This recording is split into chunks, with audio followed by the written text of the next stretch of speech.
இவரு போற புழுத்து போன அரிசிக்கு நாங்க கொழுத்து போய் திரியோம். கோழி கொழுத்து போலனா அது வாய் தான் கொழுத்து போயிருக்கு கொஞ்ச நாளா. வா வாய் தாண்டா 1 கிலோ உருளைக்கிழங்கு மாதிரி இருக்கு. என்னப்பா அப்புறம் பக்கத்து வீட்டு காளிமுத்து வெளிநாடு போனானா? அவன் தான் மாரிமுத்தோட சேர்ந்து வெளிநாடு போயிட்டானே. எங்க பார்த்தாலும் எங்க போனாலும் கேமரா தூக்கிட்டு தெரிஞ்சிட்டு இருக்கான். என்ன கதை? முன்னாடி கோழி வளர்த்து வீடியோ போட்டேன்.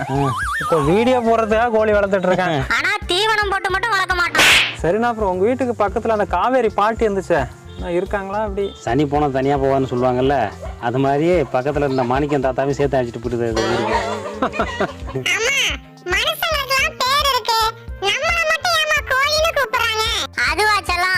மனுஷங்க உயிரோட இருக்கும் போதுதான் பேர் சொல்லி கூப்பிடுவாங்க.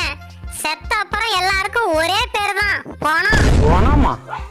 அவ கொழுப்ப பாத்தீங்களா? சுடுதண்ணியில கொதிக்க கொடுப்பா, எல்லாம் சரியாயிடும். ஆனா நம்ம செத்த அப்புறம் chicken 65, chicken lollipop, chicken tandoori, chicken gravy, chicken rice, chicken